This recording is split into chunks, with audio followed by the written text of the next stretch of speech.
What is up, wrestling fans? Welcome to episode number 667 of the Smark Moment Smack Talk podcast hot tags of the week. I'm your host, as always, Tony Mango, joined as always by Callum Wiggins. Hello. And Robert E. Felice. Hey. And of course, we're breaking down all the things we feel like talking about that happened in the world of pro wrestling over the past few days on the rumors, news, gossip, TV recap, spoilers, scuttlebutt, etc. type of train. We always want to know what you guys have to say too about all these topics. Drop your thoughts in the comment section below. Go ahead on over to Discord, chat it up there on different channels that we have. Also, if you are on the YouTube side of things, make sure that you click on the like button. Make sure that you are subscribed to our channel. Ring that notification bell for those email alerts. Hit that thanks button, toss a little spare change our way, and also click on the join button and get access to the Darkcast tier, the Pick Your Poison tier, or the Ad Block Forgiveness tier, which is lower than those, or even the Lending a Hand tier. It all actually does help out quite a bit. It's the same thing as the Patreon, and now that we have the access of being able to upload videos in advance and give early access for things, anything that we do in advance, I will put on that advanced tier. And then, you know, even when it comes to probably the end of the year awards, if we end up doing those at the end of the year in advance, and that will be something that will be like, hey, you know, you get access to it days in advance for that. So consider doing that. You know, if you want to be a part of the early access for those things, we have one of those videos up now. We had one of them the other day. It already went up on the live thing. But currently we have the WWE roster tier list for the women's division already up on the channel because we recorded that on the 11th. We haven't done the men's yet. We're going to do that probably sometime next week. But even if we do that a little bit more in advance, if we do that on Tuesday, I'll put that up on Tuesday and you'll be able to listen to that before we have that scheduled live for Wednesday or Thursday or something. So that is another little bonus now that they've given me access to that. So that's another way for me to give back to you guys. And Redbubble and TeePublic is a way for you to pick up merchandise if you want to do that. Also, I'm going to put this out there. I was stupid today, and I bought extra tickets to a show. And I want to see if anybody wants to buy them from me. So what the hell? I'll put it up on the podcast and see what's going on. So if you are interested... We're going to do that. Hold on. The mixer and microphone setup that I use for this very podcast, I'm also willing to sell that. So if anybody wants to buy that from me... There you go. Reach out to Rob if you want that. If you are interested in Dream Theater tickets for Radio City Music Hall on March 22nd of next year, reach out. Send a tweet. Send a comment. Put an email out there. I don't know. Maybe you know somebody who's interested that is very specific to be like, here is this specific show, these seats on this day, blah, blah, blah. But I don't know. Maybe there's some fans out there that are interested in Dream Theater tickets. So if you are, let me know and I'll get you a good price on those.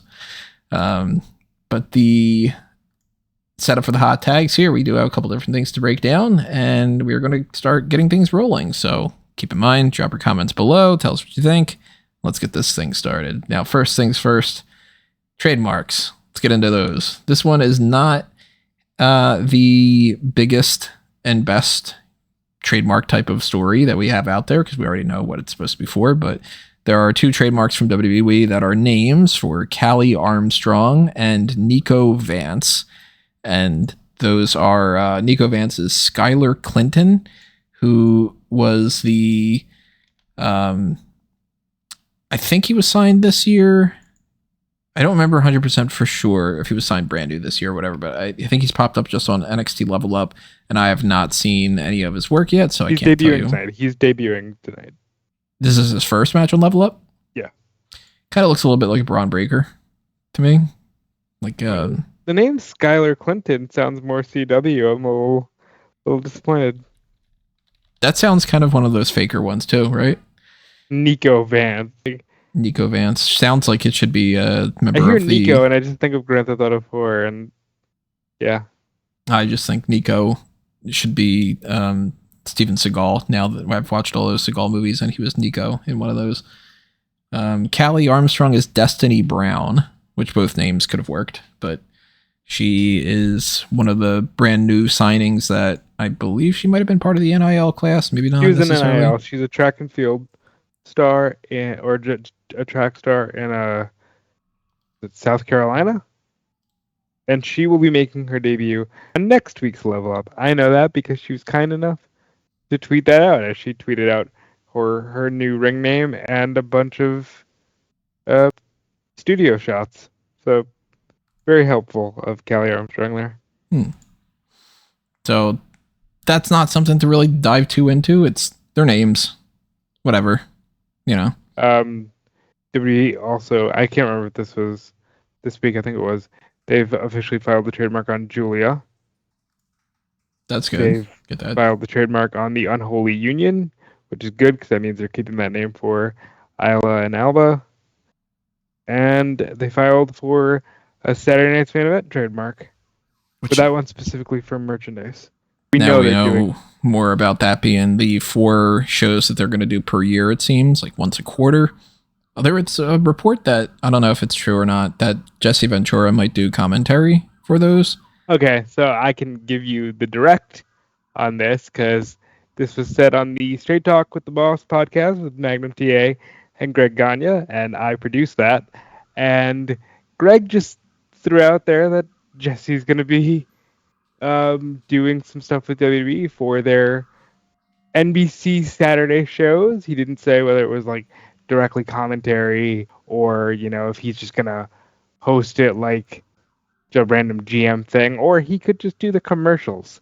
Honestly, like we don't know what they have on board for Jesse, but I think if this does come to fruition, I think it's a good move.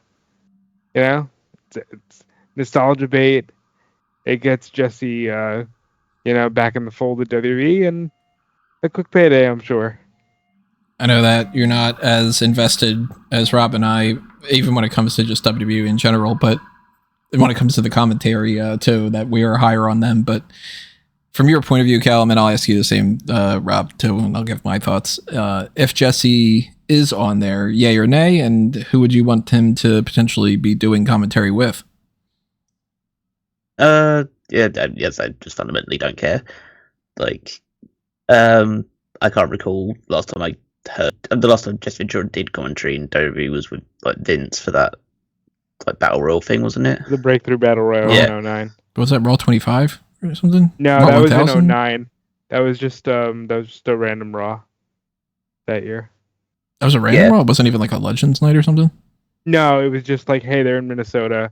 Hey, Jesse Ventura's here. It wasn't Jesse the was that was he was the guest doing the GM guest for the Jessica's GM stuff, wasn't Yeah. it? So so as I say, I don't know, like it's been very like a good number of years since then, probably close to like 10-15 years since then, so I don't know how that's would have affected him in terms of his ability, his speaking ability, or like how he would connect with the current iteration of wrestling.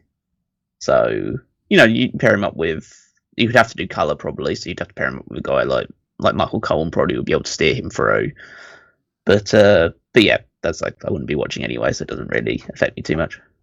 I think you pair him up with Michael Cole, I think, as the most tenured voice in the company now. Cole makes the most sense.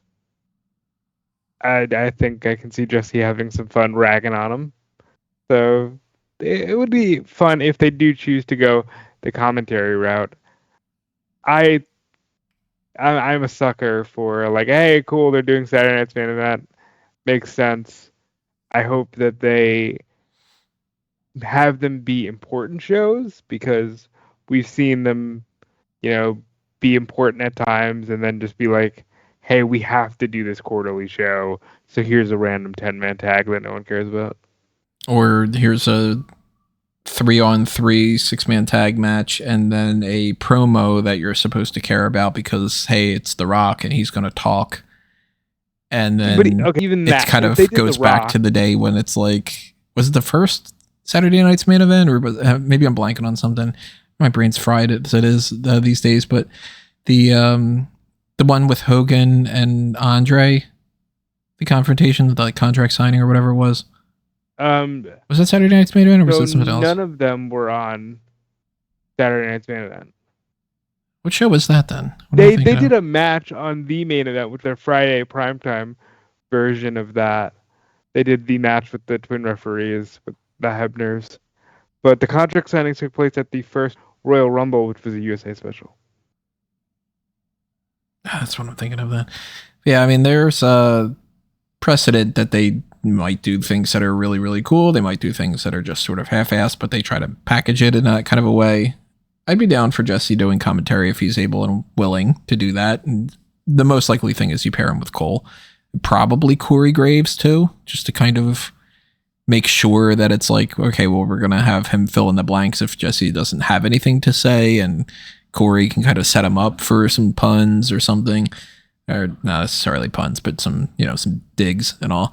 But the one thing I would definitely want them to do is have a confrontation between Jesse Ventura and Karrion Kross. Just to hear Karrion Kross do his impression of Jesse Ventura on the air. Because the only person that I hear that does a better Jesse Ventura is Will Sasso. So bring Will Sasso in too. Have him on commentary. Have the three of them on there. Just 3 Jesse Venturas talking. I'd be out for that. We've all kind of talked about the idea of it being on the night of World's End, but that would make it a live, which is the one thing they've never done for Saturday Night's Main Event. It's never been a live show, which I think would present some interesting hurdles in its own right, especially if Jesse Ventura's on commentary. Because I'm sure mentioning Vince is probably a no-no, and I'm sure Jesse would do that right away. That'd be great if he just starts on the commentary and he's just kind of like, well, it's nice to be here with you, Cole, and Graves or whatever, Wade. It's much better than my last commentary. Anything's better than McMahon. Right, yeah. But that's on the trademark for WWE side of things. There's an AEW trademark that may or may not have implications with this possible talks with Fox story of AEW Shockwave. Now, we were talking the other day, I don't remember if it was on the air or not, but I think Rob was the one that had said it, maybe it was you, Callum, that it sounds like it could potentially be like a live wire type thing, if that's the first thing that you're thinking.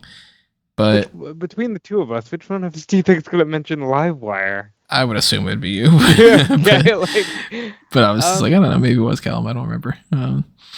So the reason I said that is there was the report from SRS that they've had some talks with Fox, and in those discussions, FS1 was mentioned, freaking Tubi was mentioned, and I'm like, all right, I can't imagine even a Tubi wrestling show being given any time and being called AEW Shockwave, but I can't imagine maybe an FS1 talk show being called AEW Shockwave, and Shockwave being close to, Live Wire, and Tony Khan is the 90s mark, so I could see the correlation there.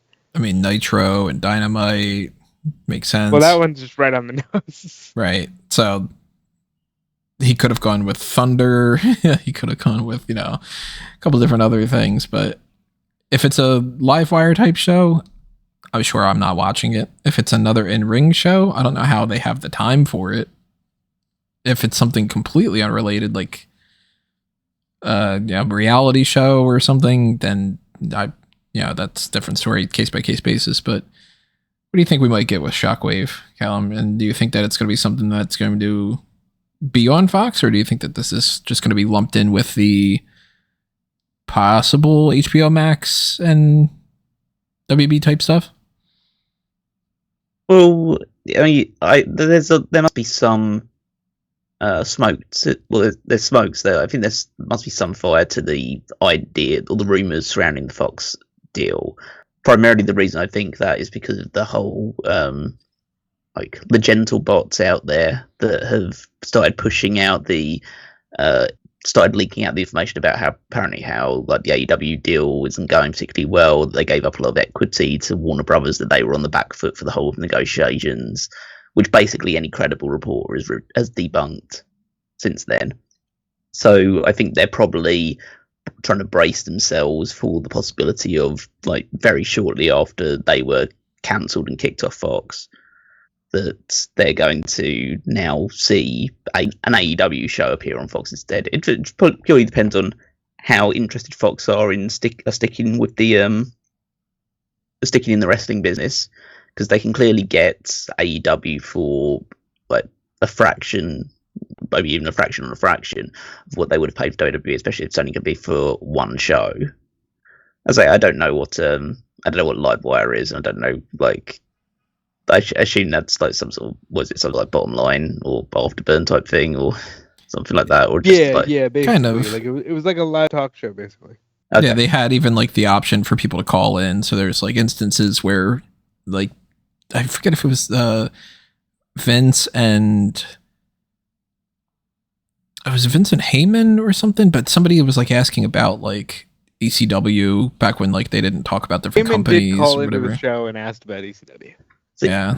See, I would doubt that it'd be a show like that just simply because why would that show take place on a completely different network to their main shows? Mm-hmm.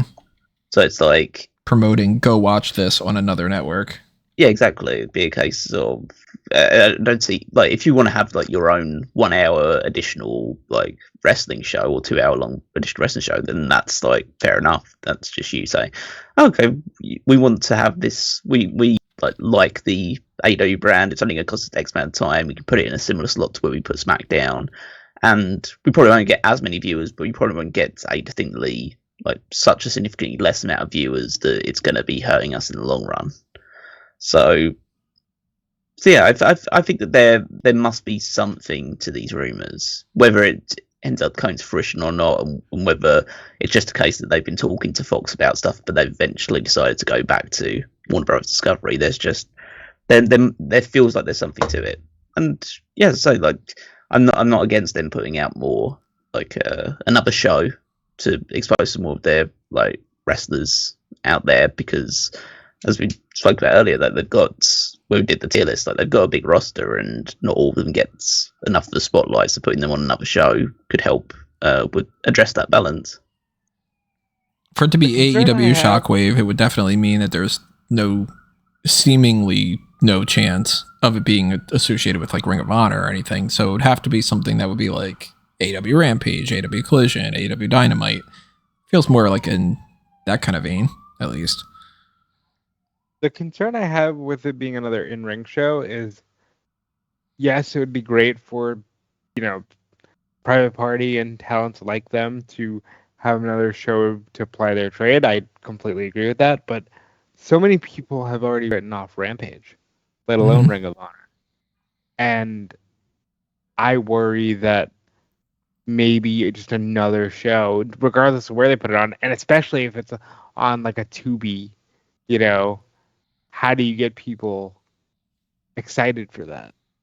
Yeah, as I say, I think that it very much depends on what show it ends up being on. But if they manage to get like on Fox, which I think is probably, I won't say unlikely, but I'd say it's probably more far-fetched than the other options.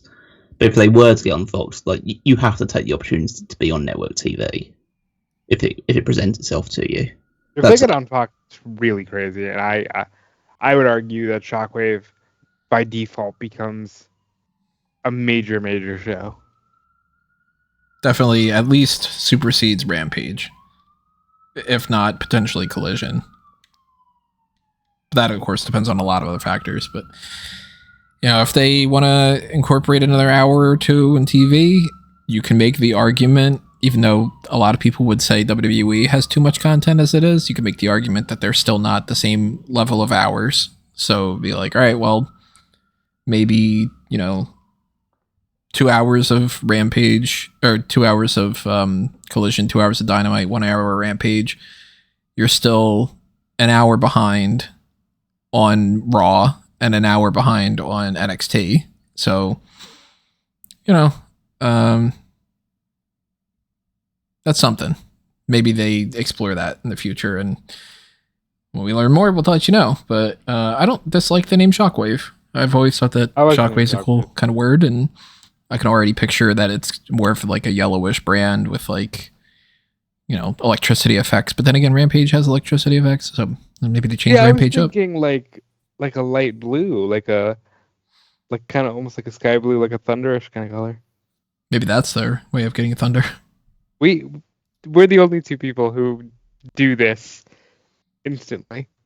What, compare that to Thunder? And no, just like instantly going, but what's the logo? Yeah. Well, speaking of logos and blue, there is potentially a new SmackDown logo that might debut tonight, or at least soon.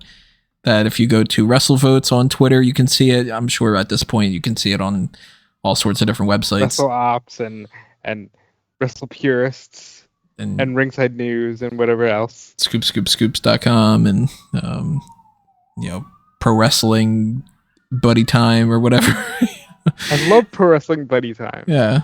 Now I need to Google this to see if that's actually a thing. So I don't want to advertise somebody that's Pro Wrestling Buddy Time. Is that a thing? No, the first thing comes up is Buddy Matthews. Okay, so I'm fine with that. If that catches on and I don't have the trademark or anything for Pro Wrestling Buddy Time, I'm going to be mad. Remember, everybody go to ProWrestlingPOV.com or PWPOV and all those other things that I bought for no reason. The logo for SmackDown, if that is the real one, is a little bit of a departure.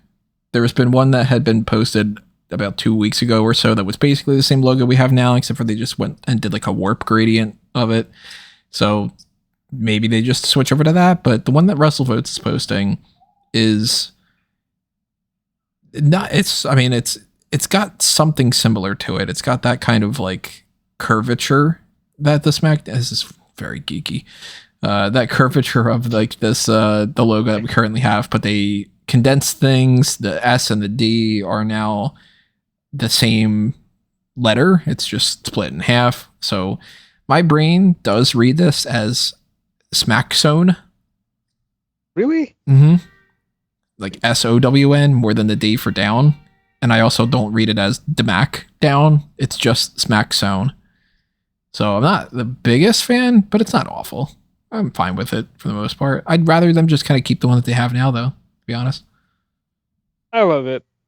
Mainly because I enjoy when they try new things with logos. For those of you who don't know, and why would any of you know, I was originally going to school for graphic design specifically because growing up, like wrestling logos for pay-per-views and such were always so cool to me. And this just feels like it's very gamer. Like it's very esports in its style. I don't know if that makes sense to you guys. I like the S and the D kind of sharing the same space. My brain does not read it as sit down, but I like it a lot. I think it would be a unique departure and something to help make this era stand out. Callum, do you fall into the line of it's just a logo, or do you kind of get into the different marketing aspects of this? From if I'm going to try and put my like marketing hat on and look at that, it wouldn't be a logo that I would advise to have because I think it's confusing. I think it's fundamentally the benefit is that SmackDown is an established brand and it's been around for ages, so you can kind of tell. But if it's someone who's just come across it for the very first time, you would look at that logo and think, what's it saying? Like Smack Sound, like Daxmown, or like it's just a bit, they've gone for aesthetics rather than functionality, and as I say, that makes it look more unique and different to a lot of SmackDown logos in the past. So I'm not to say like it's an overall a bad logo. It's just I think it can be a bit functionally challenging. I'll take it over the SmackDown Live logo that they used to have, where they were really harping on the live thing after being taped for so many years. There was a report recently that was a fake report of that they're going to bring back the fist that everybody wants them to bring back. And I'm sure if they debut this new logo tonight, there's going to be people that are going to be like, you could bring this and do this, but you can't bring back the fist. And that'll probably be more of a talking point. To bring back the fist, I would love a unique stage. And for anything, by the way, for across the board, I would love a unique stage. Because that's the kind of stuff that lives in the memory. Like, the fist is iconic because it's something that stood out while you were watching SmackDown. I think they're missing out on having those unique set pieces. Can't disagree. I think that switching it up to just differentiate the shows. It's funny that like when they have somebody, for instance, go over to like, you know, a new brand in the draft and they'll be like, I'm so excited to be here on SmackDown. This is my real home. And it's like, it's the same show. You know, today we're in this area with blue lights instead of red ones. See, like, but that's what I mean. Like, I think at a certain point in the Ruthless Aggression era, that did mean something, you know, where it was like Undertaker never went to Raw. So it would have been weird seeing him on any show that wasn't SmackDown during that hard brand split era. You know? And I think they're just missing out on that. I do think that if it's not this logo or that one that's just slightly warped, that we will get some kind of a new logo potentially tonight. But they're not advertising it with a new logo yet. At least not last time I checked. So no, but I'm fully expecting, like, in the same way that they started WrestleMania 40 with just new signature and bam, Paul Levesque era. I expect it to be something like that where you just go, oh shit, they changed everything. Yeah, nice. Could be that. Because they do like doing that when they switch up the contracts. And now that SmackDown's on USA, that's a different story than what it was before. It's not like they just renewed the contracts and it was still exactly on the same network. So then they probably wouldn't. But you figure CW is probably when they're waiting to debut the new logo of NXT, which I think at this point, yeah, they showed the like it's more like RNG. I just thought that was a color variant. See, I like that's why the whole logo thing from a week ago pissed me off because I'm like, this isn't new. It's just a weird different warp of the one we have. I like, wow, that's a completely different logo from the one that we had prior to all of this. I think because the NXT logo is built into the belts, that they're not going to adjust the actual logo. They're just going to change the colors. Fucking change the belt too. Especially the tag nails. It's been that way for like 10 years. Get new belts. But I expect a new SmackDown logo tonight. I expect a new variation, at least, of CW or of NXT on CW. And then I think that Raw, they're waiting until January. I believe Sean Ross Sapp reported that SmackDown's getting a new theme as well. Mm-hmm. And that it won't be a Def Rebel. Like, it'll be like an actual known artist. It is a Triple H led company. So it could be anything from, you know, Metallica to Motorhead to Baby Metal. But it'll be interesting to see what we get. Maybe we get Sexy Red. He's all over WWE programming. Who the hell knows? We're going to have to talk about that next week when we break down our thoughts on the new thing after they debut that tonight. If they do, of course. But logo-wise, that's another thing to talk about. Here's something that's not a logo, but it's branding in some fashion. The bracelet that has been a big deal for this CM Punk storyline with Drew McIntyre. This was a bracelet that was made by a fan, and it's become the focal point of this entire feud, oddly enough. And now they're selling it at WWEShop. They were selling it, and then they pulled it, then they put it back again. Now it's got CM Punk on the bracelet instead of saying AJ and Larry. And Victoria is her name on Twitter, the one that had made this, had put out some stuff about like, oh, it would have been nice to get a little bit of a heads up, and hey, can I at least get one of these? Of course, people immediately jumped on her to be like, they don't owe you anything, you shouldn't be making money off of this and stuff.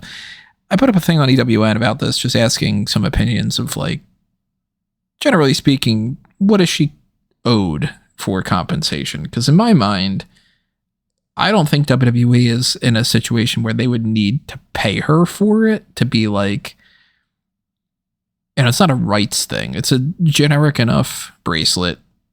Tons of people make them for tons of different things. It's not like she owns the product stuff in a different way. It's not a design that she created, like a tattoo thing where you could start getting into like the artistic work like that. Like, technically speaking, you could probably be like, oh, well, nobody would have thought about putting these colors in this kind of thing or something, but then that's a slippery slope.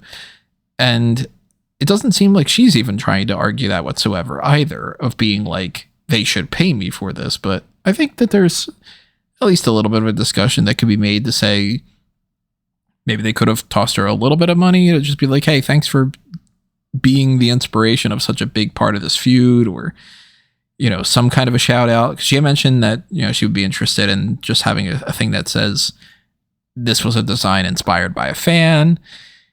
They could tweet something about it. You know, according to her, they invited her to like a show coming up. So I'm like, well, that's something.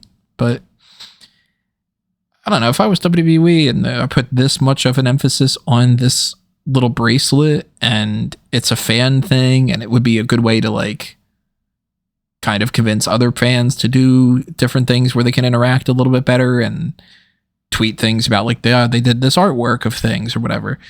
I don't know, I'd do something for her. Maybe like have a little backstage meet and greet thing with Punk, or like cut her a check for, you know, $500 or something like that, and just be like, hey, thanks. I think a one-time check isn't fair. I think, given how much of a focal point this became, it's more than fair to say, hey, let's give her something. And you're right, she wasn't like arguing for compensation. She was just like, a heads up would have been nice. You know, like, I just sort of made this for one of my favorite wrestlers, and now it's like a thing. But I'm full slippery slope on this one. Yes, it's just beads, but fuck it. It became a huge thing. Give the girl some royalties. Yeah, I think it comes down to just a case of just let her know that that's what you're planning on doing, because at the end of the day, that just shows a little bit of respect to the original creator or artist. As I say, it's not the most like, you know, taxing bead like bracelets put together in terms of just like the actual mechanics and style of it, but it's something that she put the effort into creating the first time, and without that original effort, then you wouldn't be able to like sell it and market it to loads of other people on the back of this feud. So I think that at least giving her like the credit for it, putting like maybe say like on the, I don't know if it said like on the shop listing that this was created by such and such name, and yeah, I was like chucking a few royalties or just like a one-off check her way wouldn't have probably gone amiss either.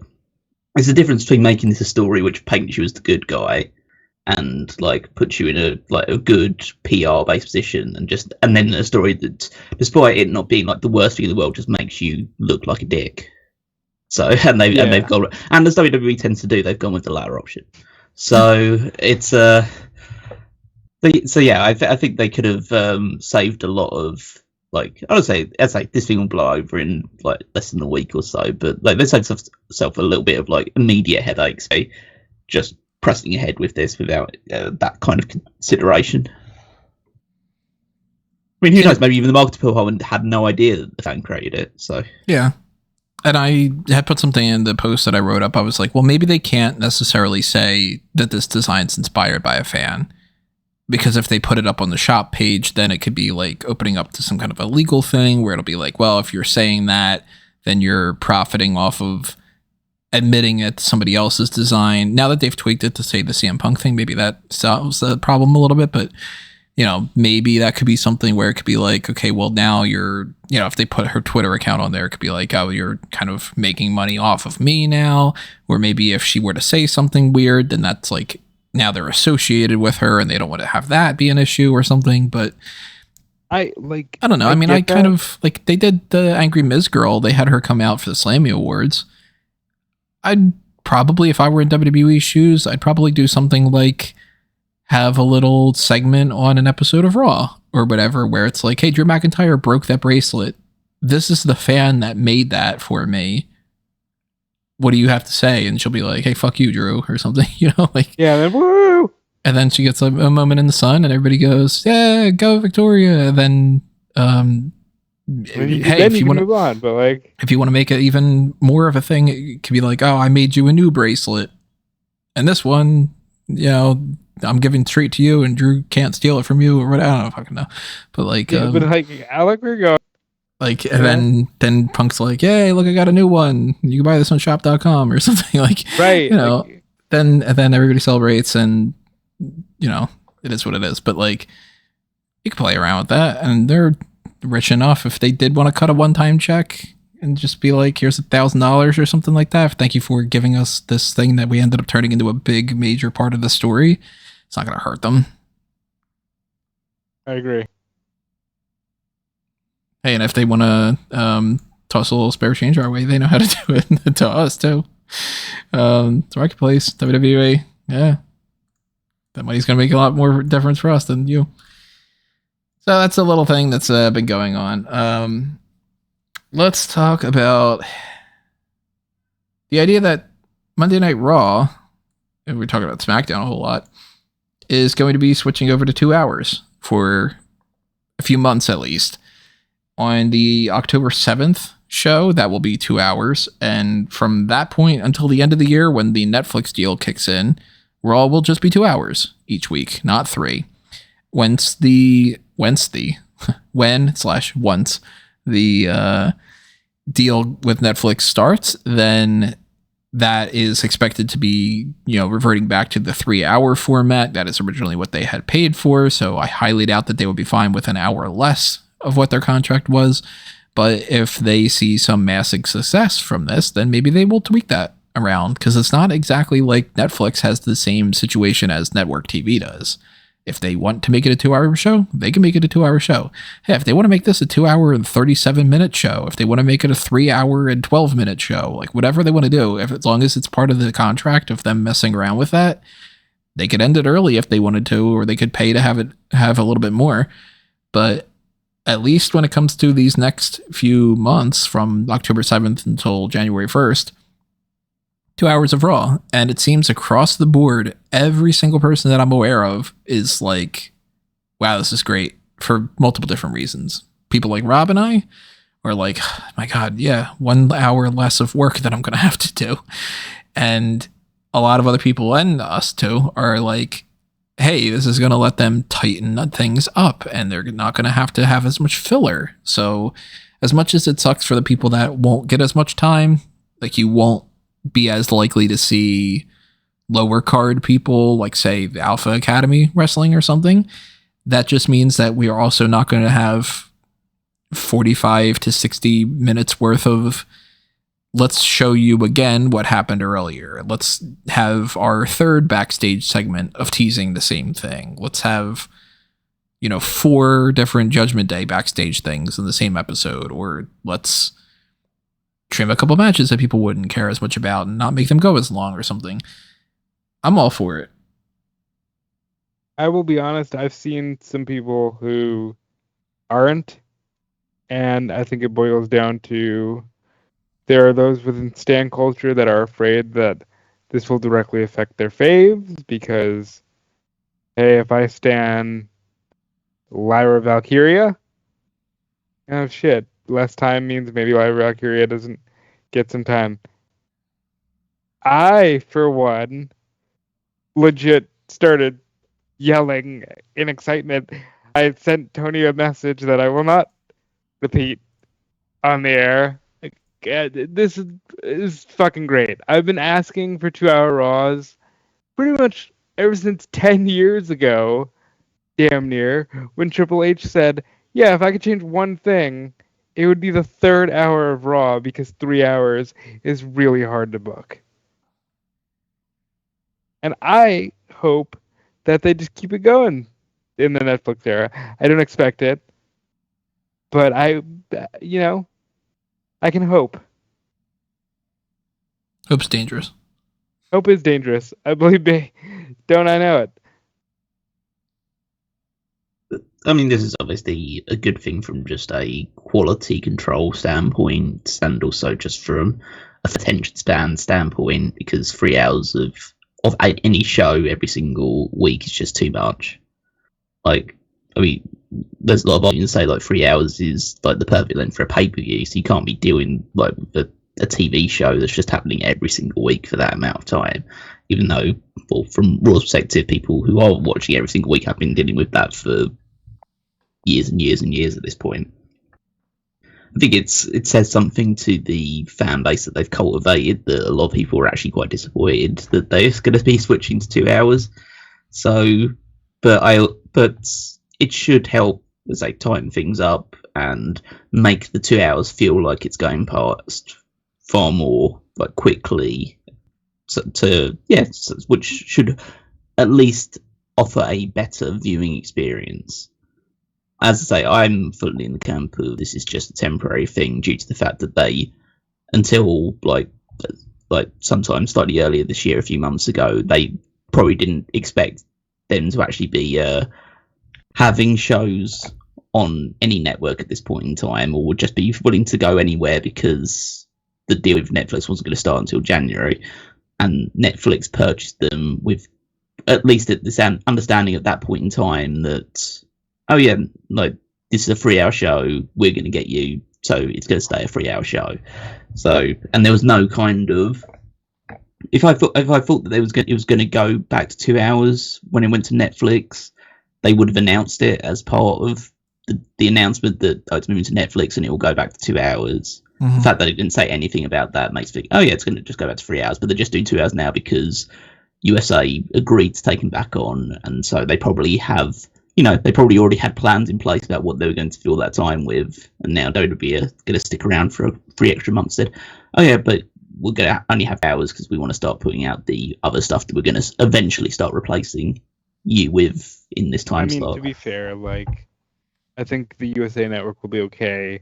That the Fast and the Furious rerun won't start, at 8. It'll start at 10, or the whatever Dick Wolf show they replace it with will start at 10 instead of 8.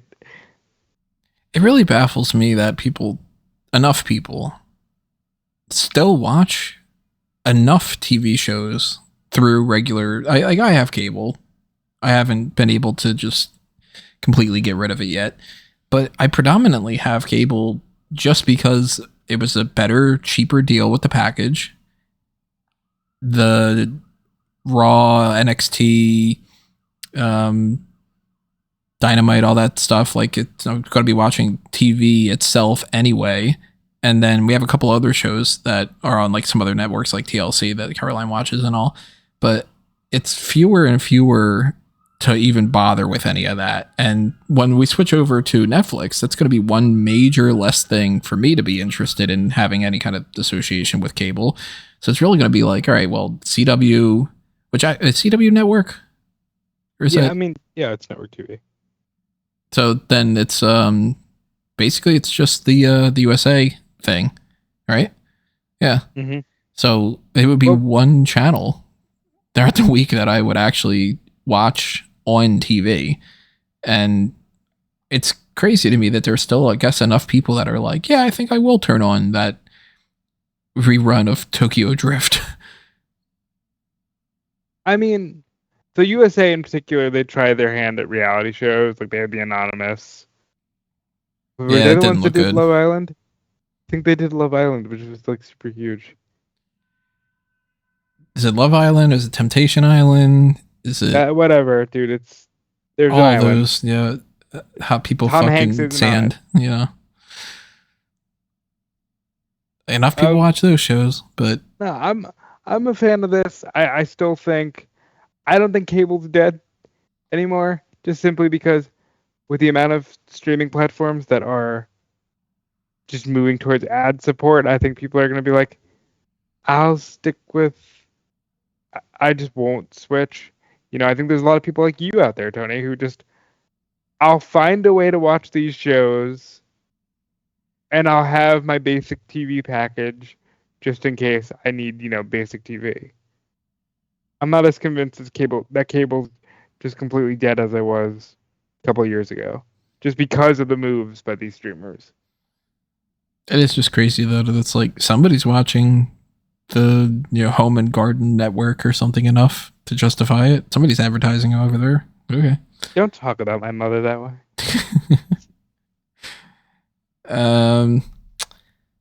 What are we switching over to now? Let's talk about some TNA. Again, not really watching TNA, but there's a couple talking points. Sam Leterna has left TNA, and let's get into the predictions for Victory Road. As far as Sam Leterna, I've not seen her work, so She's can't fine. say. She'll fine. She'll do independence, and she'll make her way back to TNA or Ring of Honor or MLW. It's just, she got her feet wet with TNA, and I'm sure she'll be back one day. Did you ever see anything of hers, Callum? No. So who is their main announcer now? Gia Miller. Heard the name, still haven't seen anything from her either. She's fine. Or, well, I mean, I've probably seen one or two of the things from both of them, but then again, I'm not really paying too much attention. Very personable. So. Jade Chung is the main ring announcer. She's Josh Alexander's wife and a former wrestler in her own right. And she took the reins from David Penzer, who I think is underrated as ring announcer. And yeah, it's just those two for now. And they didn't need Sam Leterna. Like, Gia can solidly handle pretty much all of whatever TNA needs. I wouldn't think that a company that only has one show a week that they tape in advance and then their pay-per-views would really need to have more than, 2 people or so. I guess technically it's more than one show if you got Explosion, but Victory Road, it's happening tonight. Starting at, I believe, 7:30. 7:30. So possibly live coverage of that in some fashion on EWN. I don't know. We'll see about that. But there are 10 matches currently announced for the show, according to Wikipedia, which I'm going by because I was not paying attention enough to be able to see this ahead of time. Well, if you went to Fightful.com and the events section, I promise it's well up to date. Are there any more matches, or is it just those 10? We can run down these matches. I'm pretty sure that they've only made one change to one match, and that it's just the ones that were announced last night. So there's Kushida against Leon Slater. No idea who Leon Slater is, so I'll go Kushida. Sure. So Leon Slater is very young. I believe he's either 19 or 20. He was a UK standout. He was signed by Scott D'Amore when D'Amore was still building up to the return of TNA. He's very good. If the X Division still had the focus on it that it once did, we would hear more about him. This should be a fun match. I expect Kushida to win.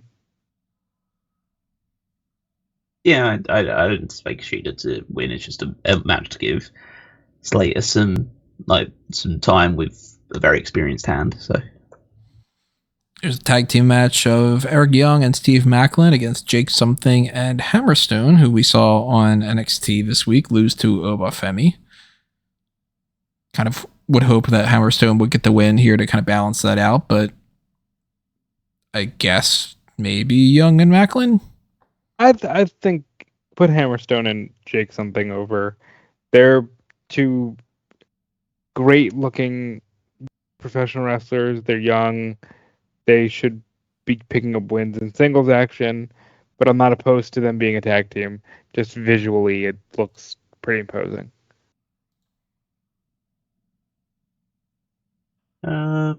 It doesn't. This one doesn't feel like it has any sort of direction to it that much. So I might go with Hammerstone and Jake Something. Why not? There's the Zachary Wentz and Mike Bailey TNA X Division Championship match. I would assume Wentz is going to retain that title so that we could do something with Wesley in the future. I would like to see Wentz retain the title, but I don't put the idea of, Wesley might come out and cost him the title. Unknowingly to Bailey, who is never going to be a heel and would just be appalled if he knew he won that way. But I'm going to go Wentz if I had a gun in my head. I think they might pivot back to Bailey, and by having Wesley get involved, but obviously not in a way that Mike Bailey's taking advantage of that one, but it's just a case of it just happens, and Mike Bailey is still fighting for the title, so he goes for the win anyway. So Yeah, because it seemed a bit odd that they just decided to just put the title on Wentz after building up so much the Mike Bailey and Mustafa Ali match from one of the previous pay-per-views. It was the Emergence? No. Slammiversary? Were once one. Slammiversary, thank you. Yeah. So yeah, this might be the case that they just wanted to have Zachary Wentz win so he gets to appear on NXT, the NXT show with the belt, and then they just put it back to Mike Bailey. But also, Zachary Wentz will be fighting Wesley in another match soon, so maybe they decided to just keep the title on him. Yep, they'll be in Chicago in a street fight on CW. And we got the PCO and Rhino against Deathmatch Royalty. Steph DeLander and Matt Cardona tag team match. All right, I'm going to go ahead and say that again. He's reading off of Wikipedia. Steph DeLander and Matt Cardona were a huge thing on the indies. Currently, DeLander's in a storyline where she is married to PCO, and Cardona's kind of doing the whole, you're my property, I tell you what to do, and you're going to help me win this match. If not, I'm sending you back to Australia. So I'm going to guess that DeLander and Cardona win here, and then there's some kind of love her or leave her match at Bound for Glory or something.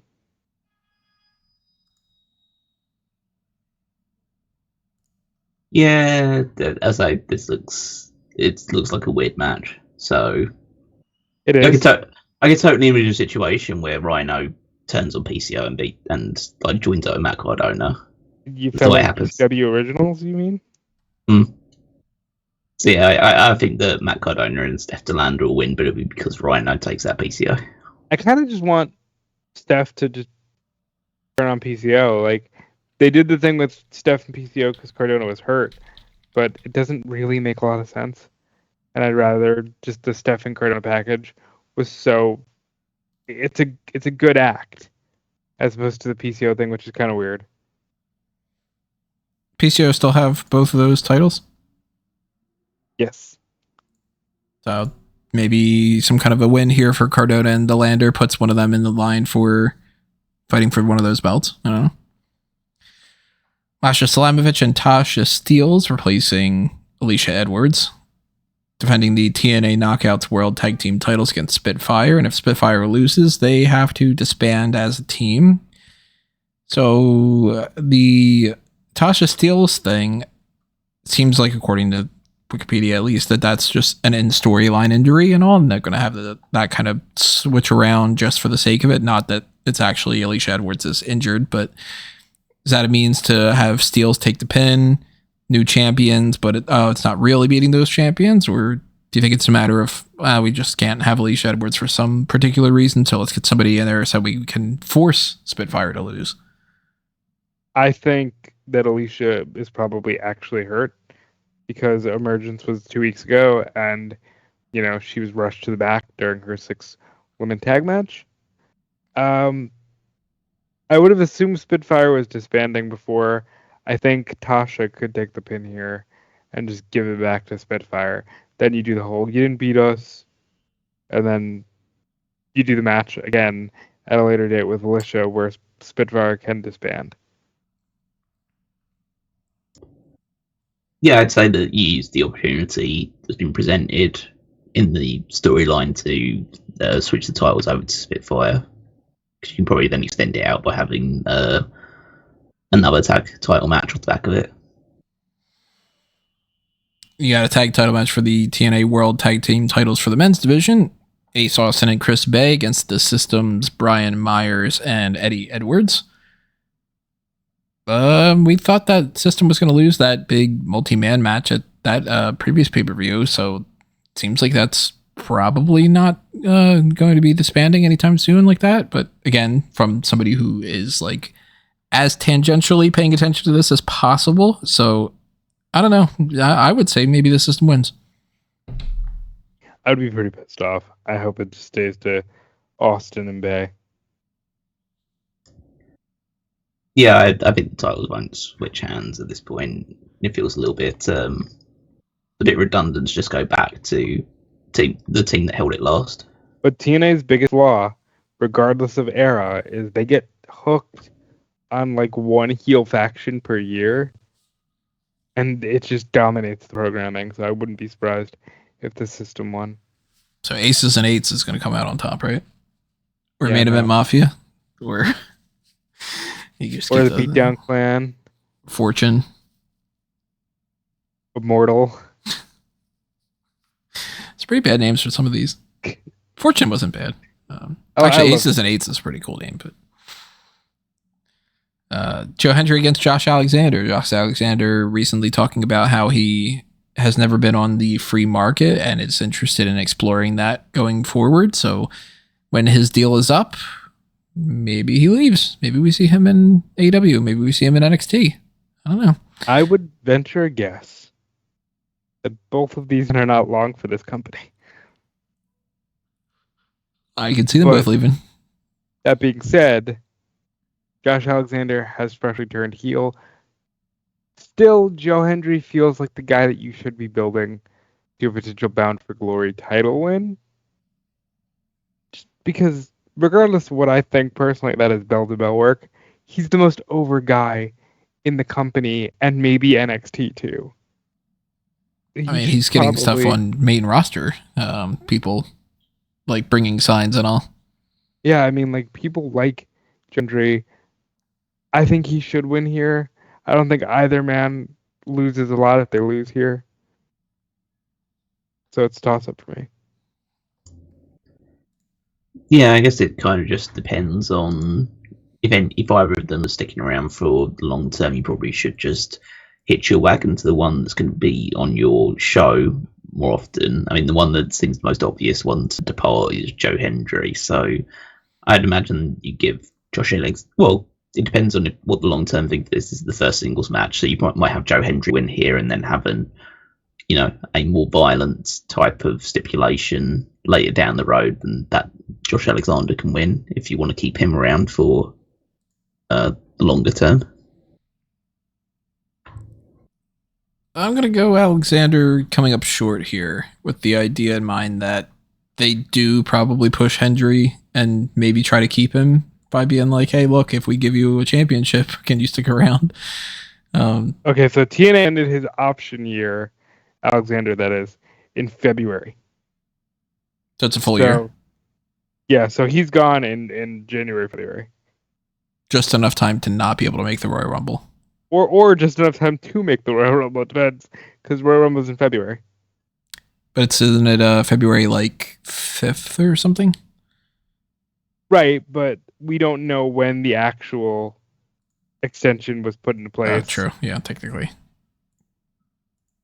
I mean, if it is February 1st, then the Royal Rumble, I'm just double checking it now. Royal Rumble's February 1st. Okay. So more than likely he's not going to be able to make that. But Joe Hendry probably will make the Royal Rumble whether he's with TNA or not. they really should. Why not, right? They should do it. Then there's Jordan Grace, speaking of this whole NXT thing, against Wendy Chu for the TNA Knockouts World Championship, because Wendy Chu has been busy. She's been teaming with Rosemary. They've been doing this whole thing with Lyra Valkyria and Tatum Paxley, and now Jordan Grace and all. So I fully expect that Wendy Chu is not winning this championship, and that they're going to keep this on Grace until she is leaving the company, which I believe does not happen until at least a few months from now. January. But, yeah, I figured sometime January. My concern at this point is like, all right, Giselle Shaw is leaving, which the last time we had this conversation about who beats Grace, I said maybe Giselle Shaw. Who the fuck beats Jordan Grace? Gail Kim. I mean, if you got to go back to that, well, we got problems. Didn't they sign? Uh, It'll be Xia Li or whatever her name is. Yeah, Zhao? Yeah. I could get behind it. Why not? I mean, I think, obviously Jordan's going to retain here. They're not just going to put the title on just another NXT wrestler, especially one that's kind of very much in the lower echelons of the NXT roster as well. So yeah, Jordan will get the victory here. Or do you do that and then have Jordan win it back on the CW? I think CW is going to have too much already because the current game plan, at least that they've announced for CW, you've got the Trick Williams and Ethan Page match. You've got the CM Punk situation, which he's going to be doing something this week that they announced this week they announced that next week he's going to announce something that he's going to do on the CW show. Let's put it that way. Announcement of an announcement of an announcement. They've got the setup with the potential like tag team title situation going on. I fully expect that. There's a possibility of like, the Heritage Cup. There's Oba Femi that they can put some stuff into. There's the street fight with Wesley and Zachary Wentz that is going to be happening then. Julia and Roxanne Perez, that's expected to be a title change, and maybe Punk is like special guest referee or something. But I think that's probably a loaded show as it is. But they are kind of advertising it as like a 2-week thing. So, I mean, maybe they can play around with that. But I don't think Wendy Chu's winning that belt. I wouldn't put it on Wendy Chu at this point. And then the main event, Moose challenging for the TNA World title against Nick Nemeth. I'm assuming Nick Nemeth retains. I can see a world where Moose wins this. Again, I think it's a bit redundant to just have the title go back to the original holder, because it just feels like, okay, now you're just building the system back up after like you started having them drop some of the titles. It just feels, okay, we're just going back to square one with this again. So I imagine that Nemeth's going to retain. There's no money on this, so it's not like it matters. I think JBL will help Moose win the title, and then I think it'll be set up for at least Santana to try and challenge him for it. If not, wrestle it away from him. I still think Joe Hendry should be the guy, but Santana flat out said, I want Moose to win so I can beat Moose. So you're thinking Bound for Glory main event, Moose versus Santana? I think it's on the table. I would do Moose Hendry. I can see them doing Ziggler Hendry as well. I just think that the right thing to do would be Bound for Glory, Hendry wins the title. I just know that JBL was at Emergence, and it's like, why? And I can see JBL helping Moose and saying Moose is a wrestling god or something.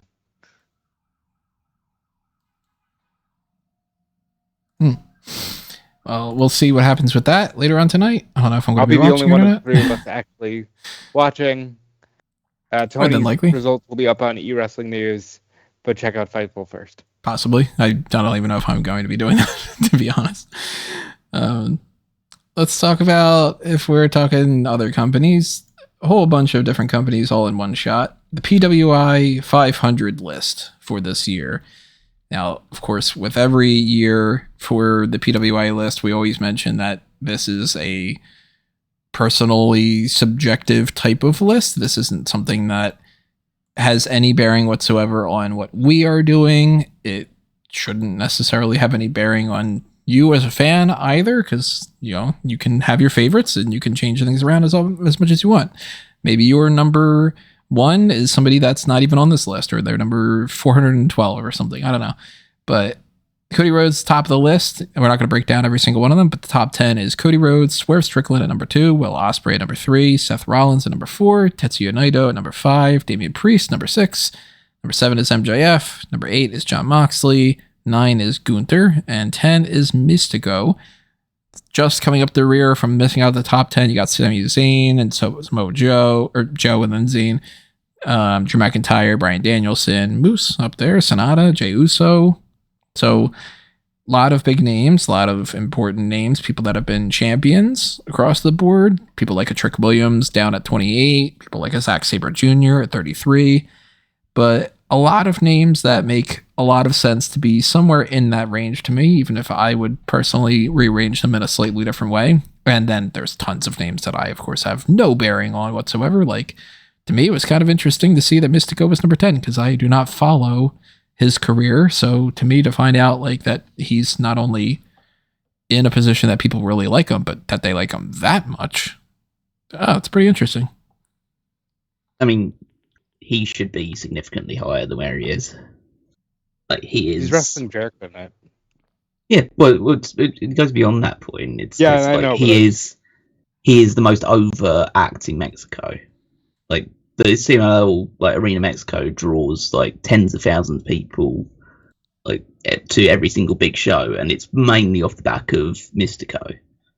So the fact that he is number 10 is an indication that at least they're giving a nod to it, but it's also an indication that they don't care about what's happening in Mexico. Even considered to like comparatively to Japan, because you've got Tetsuya Naito up there at number 5, and yes, he has been the New Japan World Champion for the most of the past year, but Mystico is doing well. First of all, he's having better matches, and also he's just doing better in CMLL than Naito is doing in Japan. And I'd say CMLL is a hotter property right now in just the general wrestling landscape than Japan is. But it just takes time for these things to adjust. But at least he's there, so at least they've given it that kind of nod, considering that he was 46 last year, and people were even saying last year that Mystico should probably be a contender for like wrestler of the year in terms of just like general landscape. Rhodes at number 1. Who's under the mask right now? It's the guy that played Singora. Okay, just making sure. Good for him for coming back. Like, that's strong. It's pretty crazy. That's been a long time since that era. And for him to be, like, switching it around and making a better name for himself to that point, good for him. That was the one with the little mark under his boot, or... Look in the eyes. So certainly you can't really have too many complaints about any of them being on there in terms of like Cody being number 1. It makes sense. He won the Royal Rumble and got to win the main event of WrestleMania. So you have to put your son at number 1 if they've had that kind of year.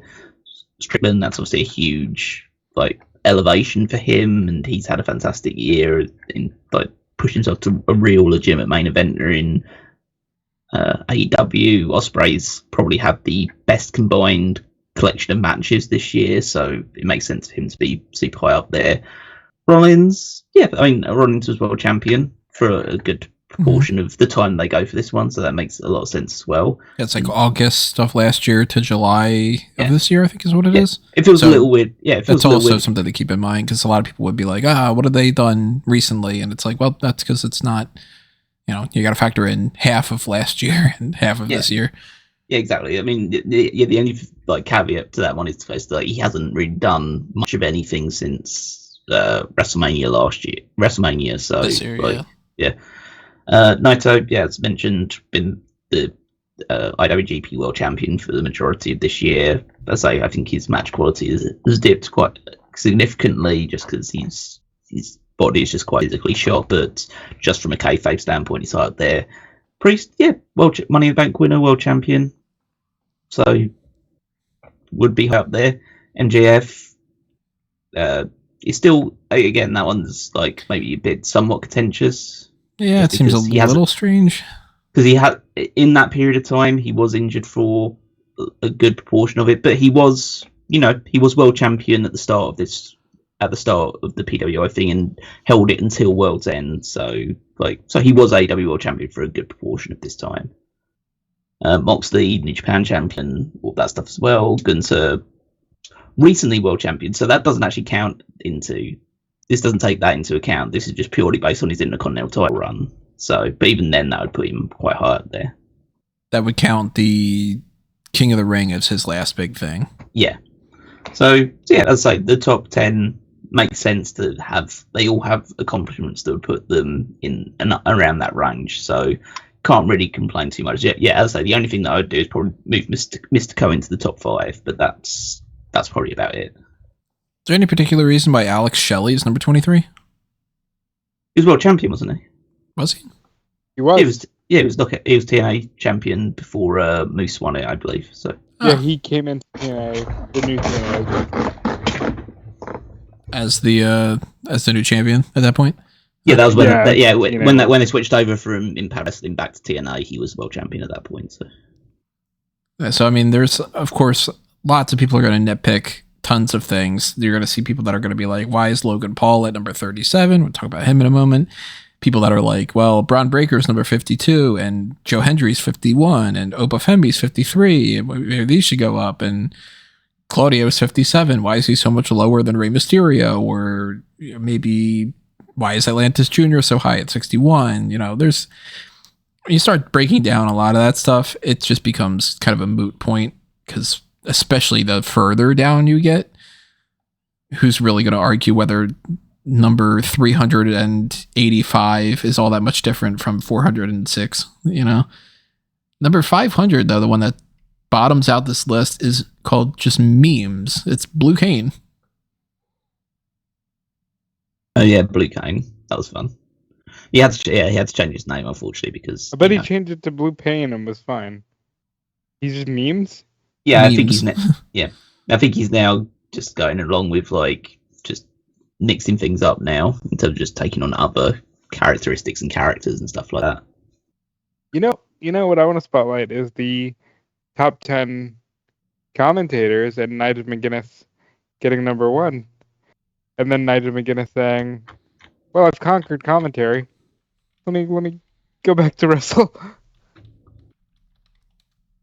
Well, I mean, we got a big thing when it comes to that this week on Dynamite. So we can talk about that when we get into that a little bit. But Nigel McGuinness was number 1 for that. Wade Barrett was number 2. Caprice Coleman, number 3. Matthew Rahul by TNA standards, number 4. Taz, real tough guy, getting number 5. Pat McAfee getting number 6. Booker T, number 7. Hugo Sabinovich on AAA getting number 8. Veda Scott, number 9. And Matt Menard, number 10. We need better color commentary. Yeah, we should clarify that is for just color commentators. Color commentators. Yeah. That's why, better. Like, these are some names. And Taz being number 5 Jones doesn't sit well with me because he's the funniest person on every show. Well, second to Nigel. Unintentionally sometimes.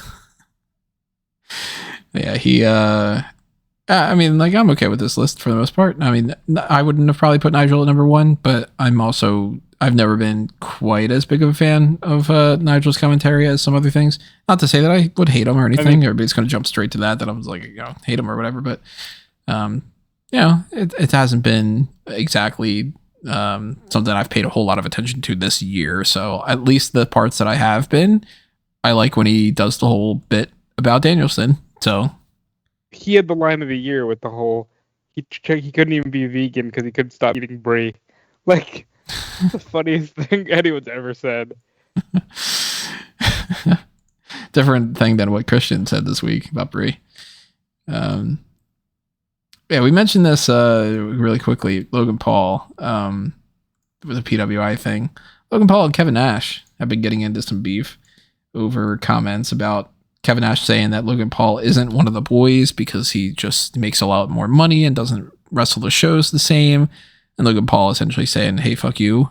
If you're saying fuck you to me, well, fuck you to you." And I don't know. I kind of feel like it's probably bullshit. I feel like they're maybe working. Don't know if they're working, but, Nash will be quick to turn anything into a nice little spin. I also kind of just think, and I understand where Nash is coming from, but like, yeah, I'm just whatever. Like, I'm tired of that same line about, but he doesn't wrestle. Got news for you. The boys barely wrestle. There's no house shows anymore. On very rare occasions is there house shows. It's not like it was when he was wrestling, where it was like, all right, you're wrestling 6 days of the week. Yeah, I mean, it is a very, like, old school mentality thing from Nash's standpoint. Like, I don't see anyone bring that up, the fact that Roman Reigns only wrestles like half a dozen times a year. So, but yeah, I don't know like what the angle would be if they were like working this, because it's not like Nash can do anything anymore.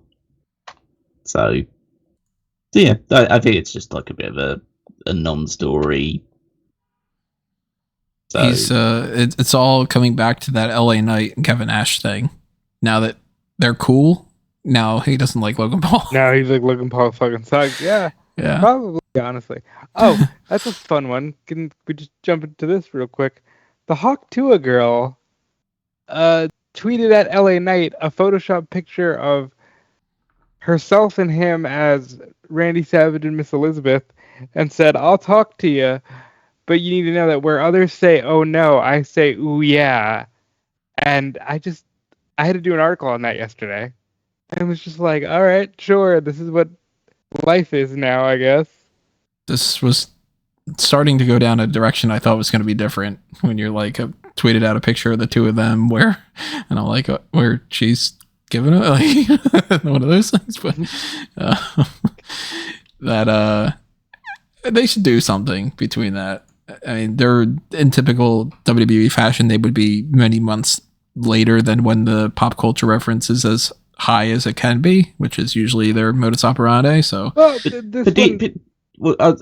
you think that, I know it's like I say, it's a meme and like pop culture reference, but do you really think WWE is going to go with like to make some sort of reference to a girl who's famous because of the way she said you should give blowjobs to people?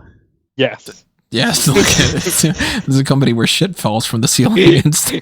Yeah, but that's like goofy, like family, or it's still like goofy, like that's like a Dennis the Menace thing, kind of, or like that. It feels like a bit different from just like saying, "I spit on that fang." Type. That feels like pushing it a bit too far. I think what they need to do is they need to bring back DX, and we got two words for you, Hawk Tuah. I think there's a way that you could do it. She was at SummerSlam, so she's a bit of a fan. So there's an open door for that. And the reason this happened is because she's got a new podcast called Talk to Her. And LA Knight was like, wow, that sounds really close to the thing I say. And so that was her reply. So I think if everybody's interested, no harm. And it wouldn't be too late to the party, considering, look, these memes move very fast now. But I think that there's some fun that could be had. Take that as you will. Yeah, we'll see if that ends up popping up in the future. Let's talk about some TV stuff, roll into that, and kind of finish out what our hot tags are. Monday Night Raw, we had our season premiere. This is all season premiere week, WWE week. So Scotiabank Saddledome had a special guest appearance by Bret the Hitman Hart, which supposedly was supposed to be more about CM Punk and Drew McIntyre, turned into a Gunther and Sami Zayn segment, which, to be perfectly honest, overall I wasn't the biggest fan of, but I did like the little bit of it where Gunther just said that he was like putting over Goldberg. I think this was great. Like, to say to Bret Hart, and for Bret to just play along, my favorite wrestler is Goldberg, is just funny. He also said afterward that anytime he gets to see Triple H, it's a pleasure, which is like pretty recently. It was like, yeah, kind of screw Triple H. So yeah, but these fucking wrestlers do that. That's what they do. Mm-hmm. Like, just that's sort of how they work. But I always like seeing Bret. So yeah, what's my number 3? Bret, I like how it plays into the story of, for some reason, Sami Zayn is in his head about like, well, other people have won the Intercontinental title and then turned it into a world title. Me. And they use Bret to do that, and that's a fun setup for Bad Blood. And especially because he's the one that beat him for the IC title, so it's like, all right, well, I'm one of the few people that can beat you, and it's finally my time. I like that story. Did we talk about Natty? I feel like we talked about Natty before. I think we talked about her on the tier list. We mentioned it. So. Oh yes, we did. That'll be available next Tuesday. Spoiler alert, everybody! She's perpetual S tier. No, I forget exactly where we're ranked, but no, she Put her in made her her. tier. She's the boat. She made a return this week. She teamed up with Lyra Valkyria and Zelina Vega to beat the Pure Fusion Collective. So Natty's back in action. Good to see that. Bianca Belair and Jade Cargill retained the tag titles over the Unholy Union. Wyatt Six had their opening street fight with a commercial-free hour that conveniently cut to commercials. That was the thing. No, it conveniently cut to their own commercials. Yeah, it's a little asterisk like of when- their own. It's like when you pay for HBO Max, and it's not a commercial that you're getting before the episode of Harley Quinn. It's just an ad for the Penguin. So fucking hate that stuff so much. Oh, by the way, the logo is real for SmackDown. Somebody put a picture of the arena. Oh, they're already putting it up like It's around on the the ring apron. Cool.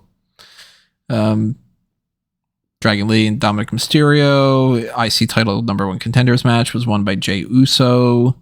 So they didn't confirm yet if it's Jey Uso versus Braun Breaker at Bad Blood, but we can assume that it's either happening there or happening on the Monday Night Raw before or after, because what's the likelihood that it's not going to be?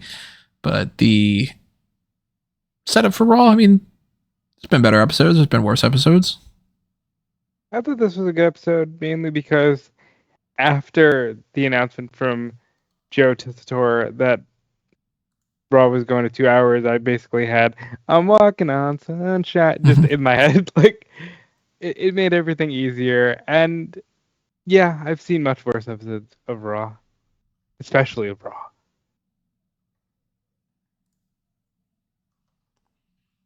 We got the NXT side of things, talked about some of that already. That was the season premiere as well. Supersonic Duo had fought the Street Profits, replacing the number 1 contenders because the Rascals were not able to compete because Trey Miguel has to do some kind of a surgery.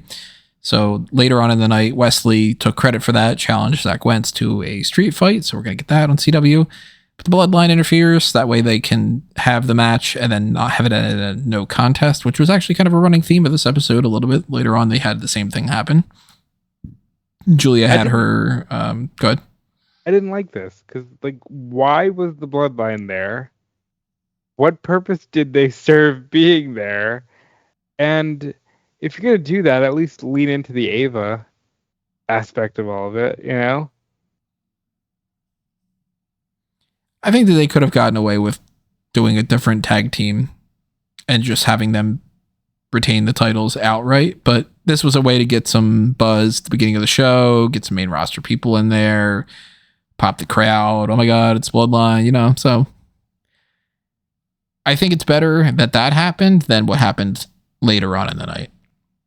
Because there was that TNA Knockouts World Championship Open Challenge where Jordynne Grace was not up against Wendy Choo, since they're doing it at the TNA pay-per-view. Instead, it was Sol Ruka, and that ended with Rosemary and Wendy Choo attacking Grace for like it's either a DQ or it's a no contest. It really doesn't matter.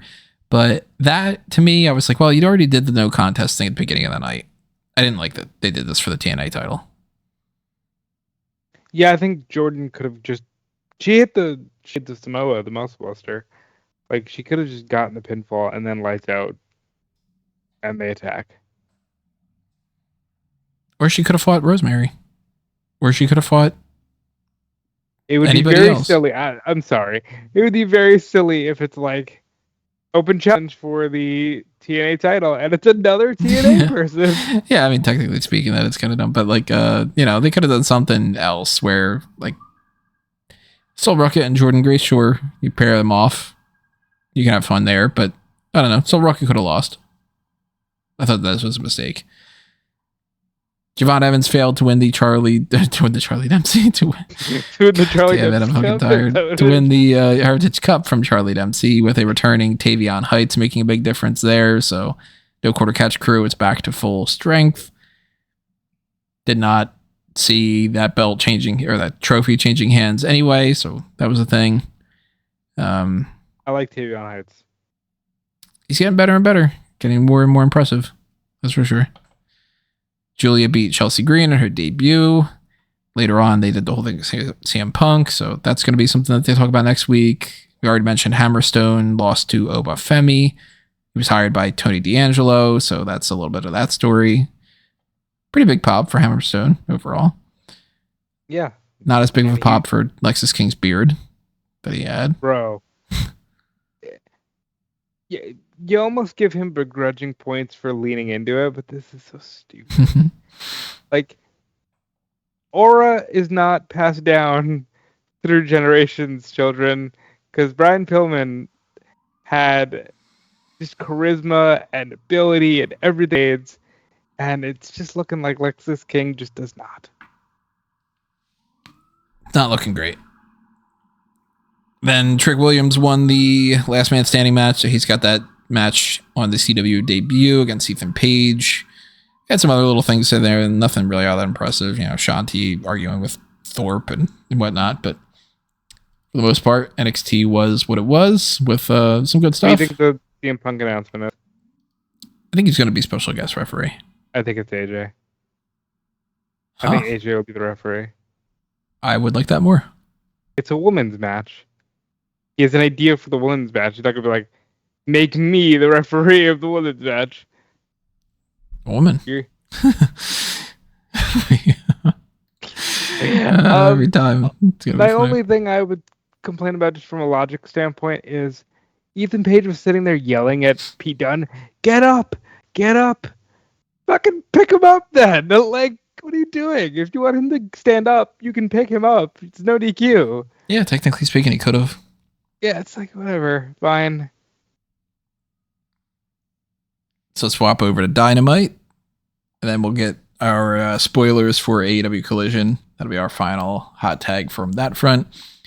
Dynamite started off this week with Jon Moxley talking about how Danielson was a disappointment and talking about the setup with William Regal and the different ideas of like our mentor saw him as like the best of us and all this, and I know what I'm going to be now, and really kind of like setting the tone for what would happen a little bit later on when he and Darby Allin had their in-ring segment. Now that one turned into a change for AEW Grand Slam.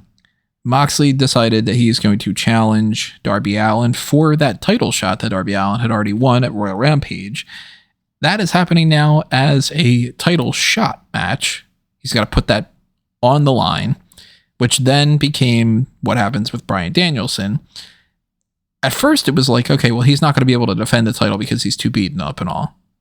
Now it turns out Nigel McGuinness comes out later on in the show, and he's got a match set up that if Danielson agrees to it, Danielson fights Nigel McGuinness on the show. And as far as what I've been seeing, nothing has indicated that that would be a title match. I love you. You're so like, they haven't said it. It's not for the title. The title will be contested between ranked competitors, Darby Allin or Jon Moxley. Yeah, so for anybody that, I know there have been a lot of reports that I had seen that said Nigel McGuinness is fighting Bryan Danielson for the championship. And I'm You're like, wrong.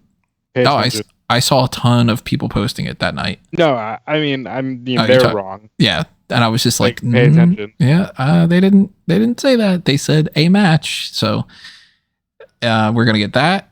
Most likely, I highly doubt that they're gonna put that out there. Then be like, yeah, he decided not to. You know what I mean? That's kind of weird. But I'm not opposed to this whatsoever. I think that Moxley beats Darby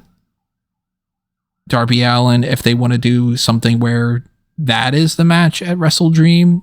If not, maybe it is just Darby Allin has to go through Jon Moxley, and that's the means for it to be like a boost up, and then that happens at Wrestle Dream, and then that's when Darby Allin wins the title. Maybe that's even a little bit of a surprise with Christian. Maybe Christian doesn't cash in that title shot on Danielson. Maybe he ends up stealing it away from Darby Allin right after he wins it. I've long been an idea. I've long had the idea of Darby beating Bryan in Tacoma, but then it makes Moxley look like weird that he started this whole new thing and then he loses. And like he can always get his heat back, I'm sure, but it feels like he should win here and then maybe Danielson will just go for a bit longer. So, in terms of the segments themselves, the performances themselves were very strong, and I like the direction of Moxley's new character and the whole group that he's now assembled with some remnants of the Blackpool Combat Club, adding in Pac and Marina Shafir. So overall, that's good. I think there is like a giant logic hole in the way they've put all this together, which was just doing the Moxley and Darby Allin thing and Moxley basically saying Danielson's not going to be available to fight at Grand Slam. Right. So I want you to put your title shot on the line. He basically just said, like, you're not ready to be world champion, just give me your title shot. And then Darby says, I'm not going to do that. And so he basically baited him into having the match, which is totally fine. But then to have literally like half an hour later in the show, Nigel McGuinness come out and say, I've organised a contract to fight Bryan Danielson at Grand Slam, is basically saying, well, then he should be defending the title against.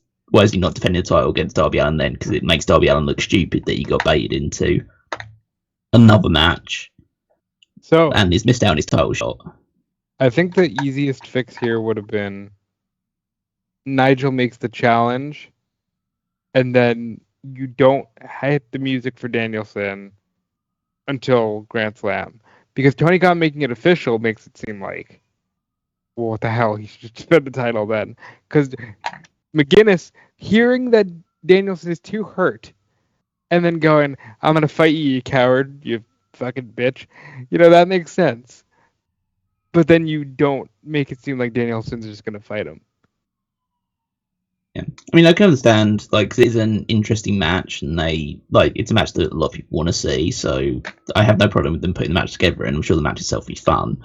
A lot of fun to watch. But it just, it makes Darby look a bit dumb, and you shouldn't be making baby faces look dumb.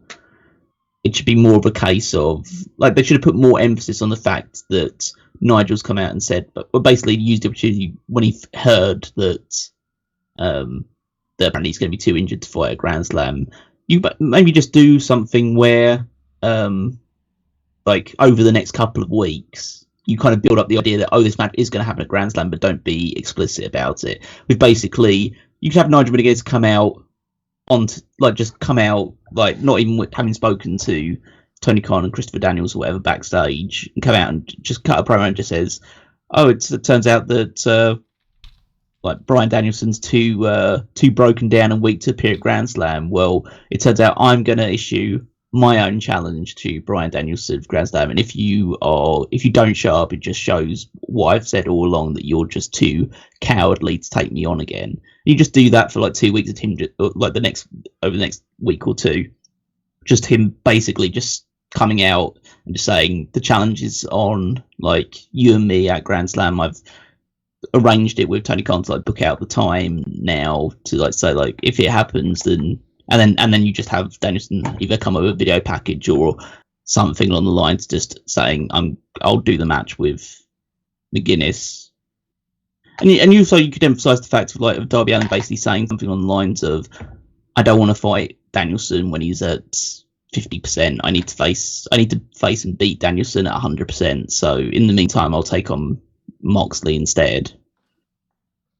But to basically just add a bit more rationale behind it, because it just feels like they just threw everything about willy-nilly, which isn't the best way forward of doing this stuff. It gets to the result that I'm happy with, but I just think the process is not good.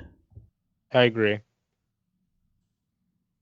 Yeah, I thought that they could have done it a little bit better, but I'm excited for the match. So I like both that. matches should be good. Absolutely. Yeah, both matches should be very good. Yeah. Honestly, Grand Slam is looking really good. I think the whole segment as well also just gave me the complete confirmation that Darby Allin, if not immediately soon, but he will be AEW World Champion. I think it just feels like they wouldn't be doing all this stuff if they weren't planning on making Darby Allin AEW World Champion at some point. If not the most obvious pick being he's the one that beats Danielson, yeah. It's either he beats Danielson or Moxley beats Danielson and then he beats Moxley. Yeah, it could be that. I mean, if they want to do something along the lines of like the, kind of keeping Christian still out of the mix for all that, maybe that's a different story too. I think it could be a case of like you could do not such a lot of hot potatoing, but do things like a mix of short title range. You have Moxley beat Danielson at Wrestle Dream. You have Darby beats Moxley at World's End. Christian immediately cashes in, wins the world title, and then Allen beats Christian at Revolution or something. And then you move forward.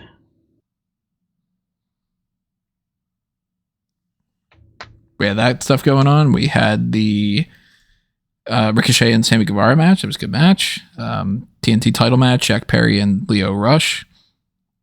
I forget what the line was from Jack Perry. He had a good line after that, with a quick little interview thing. Something along the lines of like, people like me suffer in this life to be praised in the next one, or something. Yeah, he's basically presenting himself as like a Jesus type figure. I don't know why he's driving his own bus, but I like it.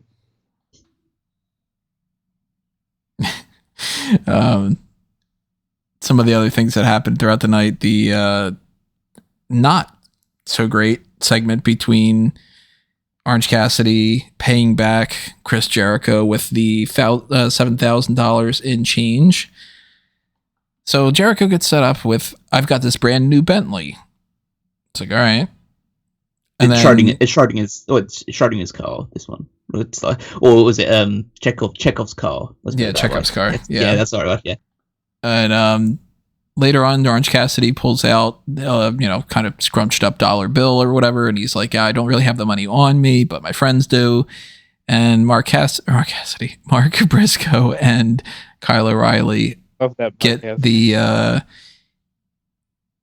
tractor and dump an unimpressive amount of change onto this convertible in a way that does not do any visible damage whatsoever. And everybody's, oh my God, my car. Oh, not the Bentley. I hated this.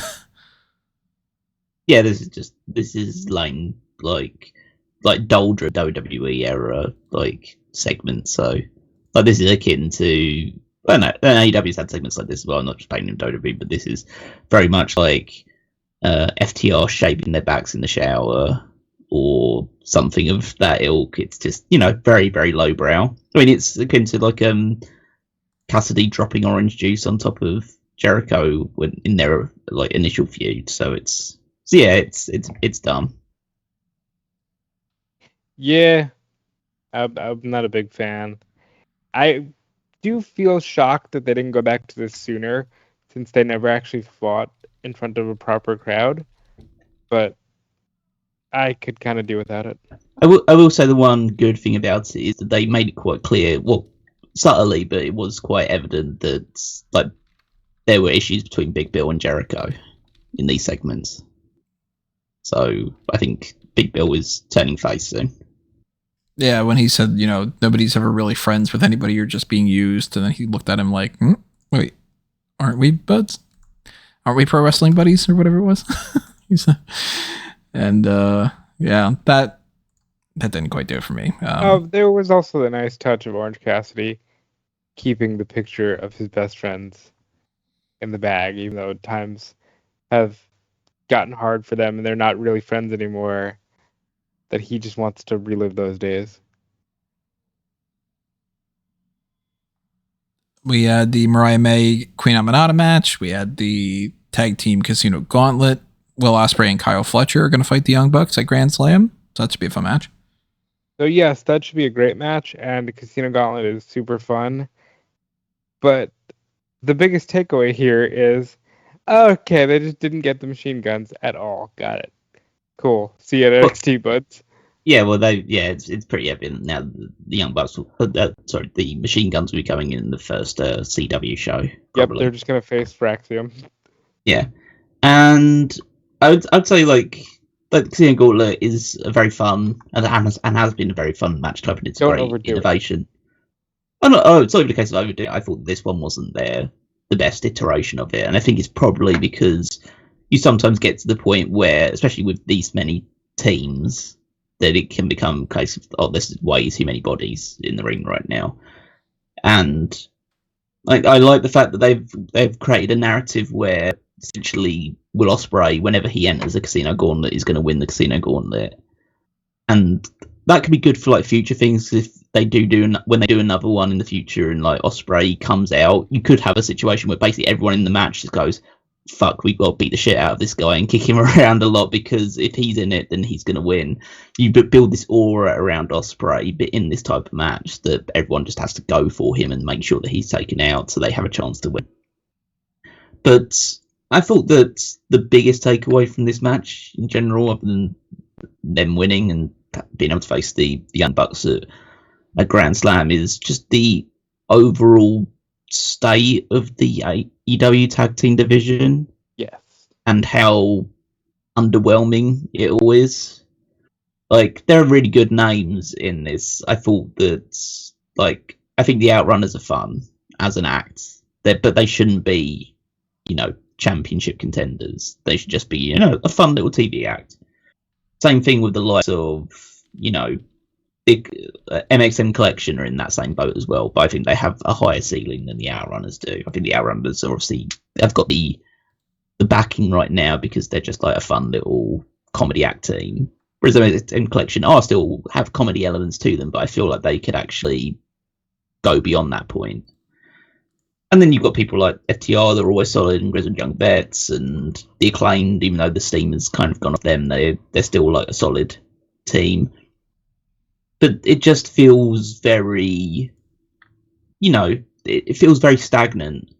There doesn't feel like there's a lot of movement with any of these ones. Like, you look at the people that are in the match and think, well, realistically, the ones that go challenge Young Bucks, until like they announced at the last minute that Carl Fletcher and Will Ospreay in it, was probably going to have to be like FTR or the Acclaimed again, or if they just want to give a random shot to Top Flight, or it's odd that like they've decided, no, we're not going to put Private Party in this one. They're just going to be in a segment with Commander earlier in the night.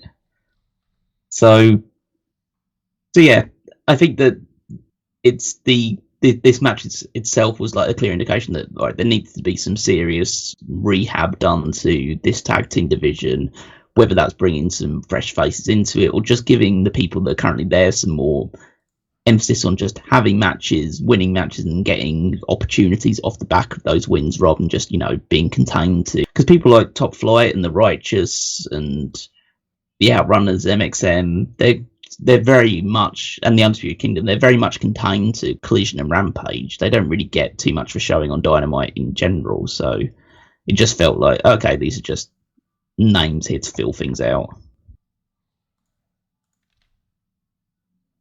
Yeah, I completely agree with what you said. And honestly, yes, Alex Shelley and Chris Sabin are a bit older, but it's still really strange that they weren't able to, lock that kind of a duo up that I think would have been an obvious get in the early days of the company, where it felt like this would be their era of tag team wrestling on a grander platform.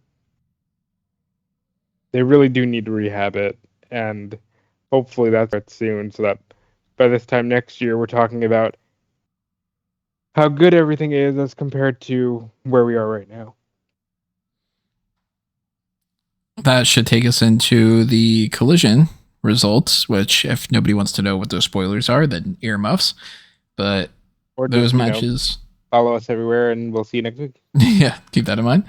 I don't know, maybe there's going to be a big surprise afterward. Maybe you have to stay tuned. But the Collision results are as follows for anybody who wants to know before they are airing on tomorrow night. Jack Perry beats Christopher Daniels. Mark Briscoe, Hologram, and Kyle O'Reilly beat the Premier Athletes. Wheeler Yuta beats Anthony Henry. Private Party and Commander won a trios match, but nobody seems to have known, at least when the last time I had checked, who they beat.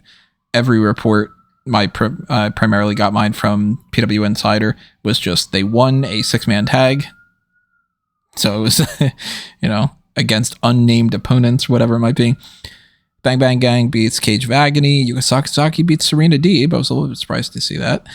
Queen Amanada beats Robin Renegade, and FTR beats the Grizzled Young Veterans, which they get attacked afterward by the Grizzled Young Veterans, and the Outrunners come out to help save FTR.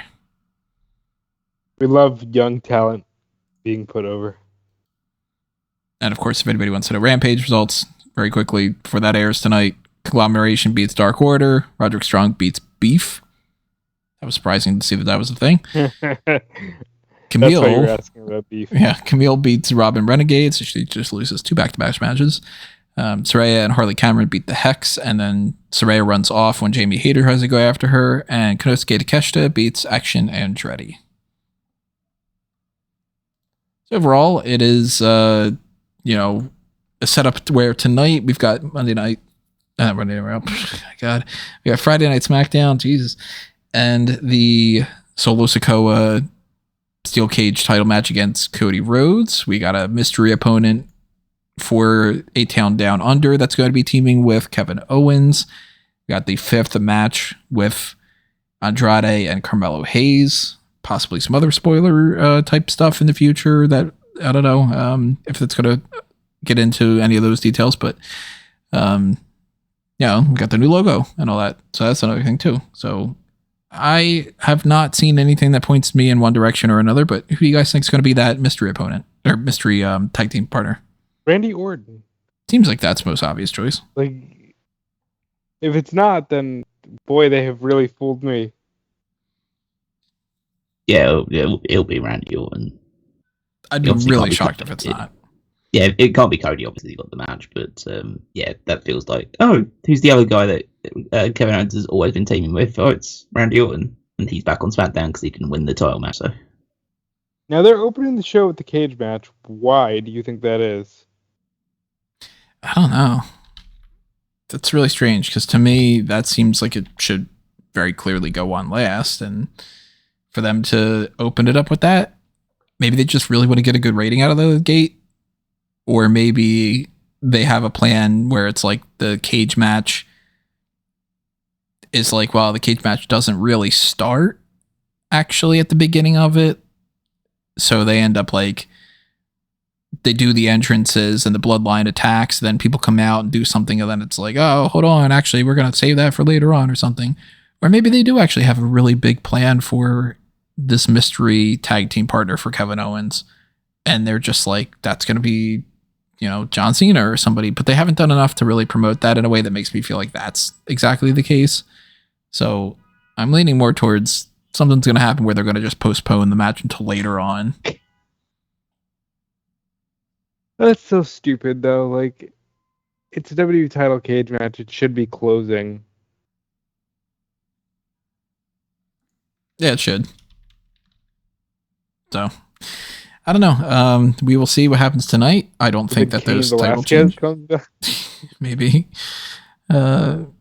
Maybe it's all the people from WrestleMania all coming in and just doing one by one. Pop that rating. This is one occasion where I wouldn't be against the idea of the WWE title match ending in just 12 seconds. See, I thought about that too. Like, it just ends super quickly. And then maybe the surprise is, oh shit, Roman's here, and he challenges Cody. I'm still thinking that Jimmy Uso's going to come out. But we'll see. We want a nice... No, I'm not going to shit on Jimmy completely. Jimmy's cool, but like, that's not a big surprise. Bigger than nothing. But people are going to be, I think, a little bit disappointed if it's not Roman. So...